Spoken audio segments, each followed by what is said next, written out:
Hi guys. Hey there.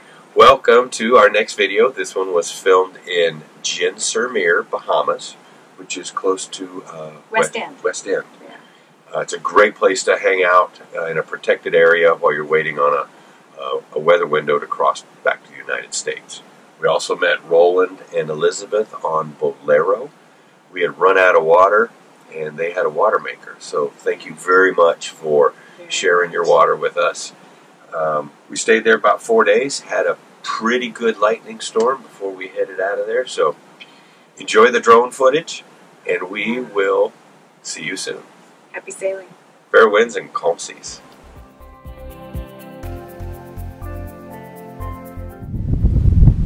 Hey guys, we made it to Gin-Sur-Mer.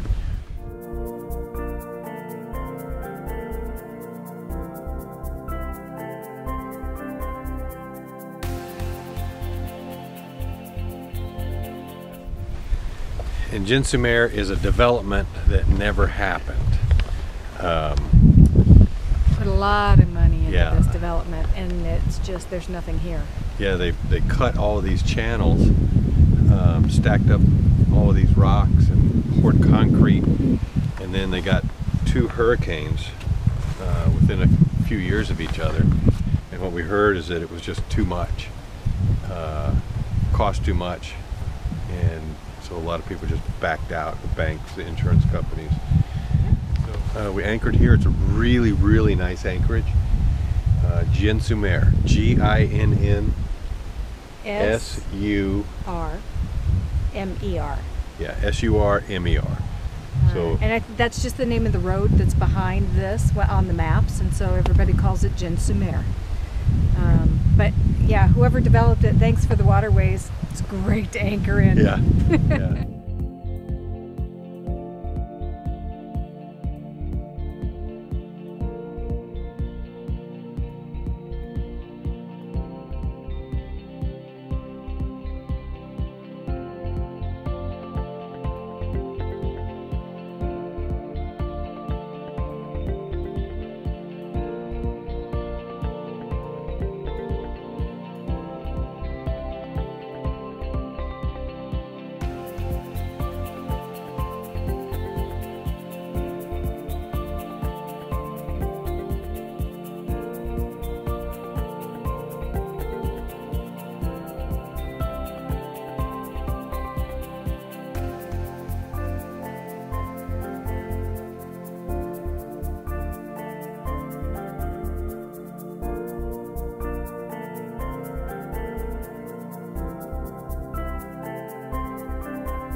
Holy shit, it's raining.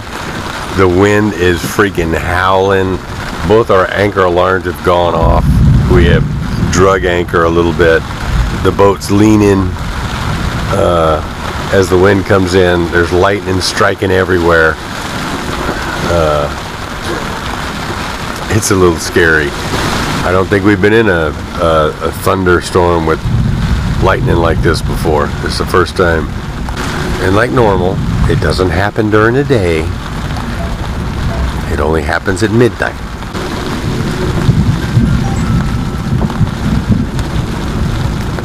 Yeah, you can see the other boat next to us, so I'm keeping an eye on him and our movement of the boat, making sure that we're not going to drag over next to him, because I really don't want to have to jump up and reset the anchor and all of this crap. But if we have to, we have to, so that's what I'm watching for now. Our anchor alarm shows the boat has moved outside of the original ring of death, so I made the ring of death bigger because I know that we're going to drag a little bit.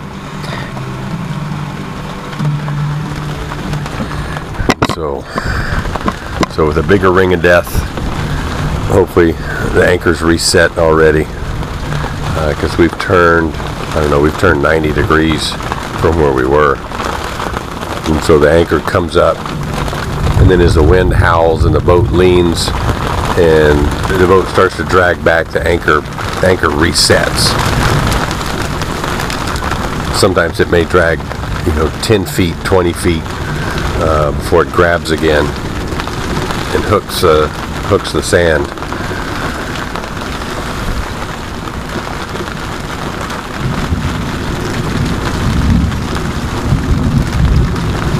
It's always an adventure.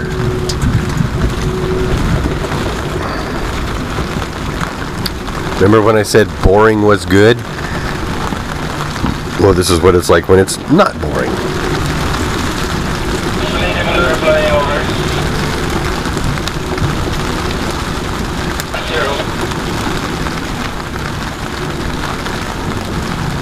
Hey guys,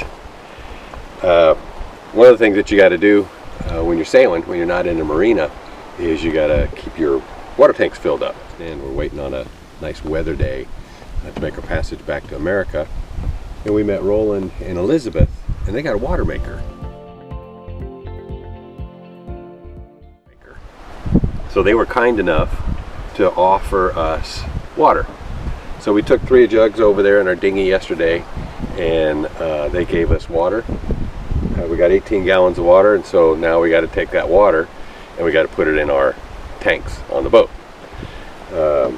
It's nice when you're in a marina because you can just like pull up and take a water hose and put it in the boat, but when you don't have access to a marina, you have to do water tanks. So that's what we're doing now, is filling the boat up with water. We carry 4 water jugs on board.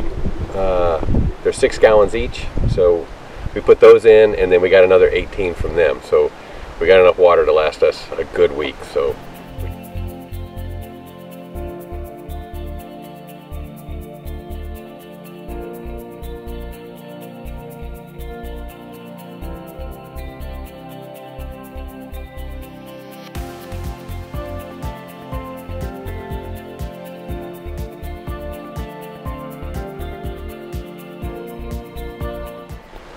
one of the other ways we conserve water is when we get ice.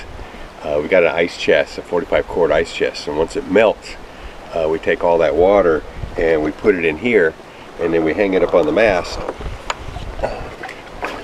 and the sun gets it pretty hot, and then when we're done scuba diving, well, snorkeling, it's too shallow to scuba dive out here, but when we're done snorkeling or boating or whatever it is we're doing, we can come over and get a nice little shower. So I kept hearing about Bahama gas. Bahama gas is so bad. Bahama gas is so bad. But now that we're here, that's not what I'm hearing. I'm hearing that the Bahama gas, they go through it so fast that it's fine. So, and I meant diesel, not gas. So I got got 20 gallons of Bahama diesel, and it's not tinted. It's just it's clear. I guess America's the only one that tints it. So I'm still a little sketchy because I looked in the bottom of the 5-gallon buckets, and there's a little bit of dirt in the bottom of it. So I don't have a Baja filter, so I had to make my own. And so here's my filter. So I found a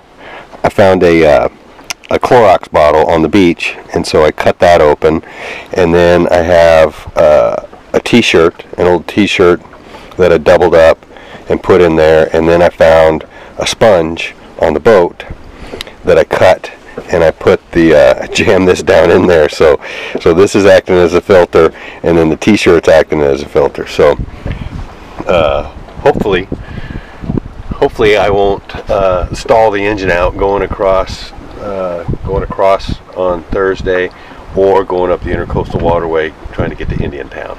So cross your fingers.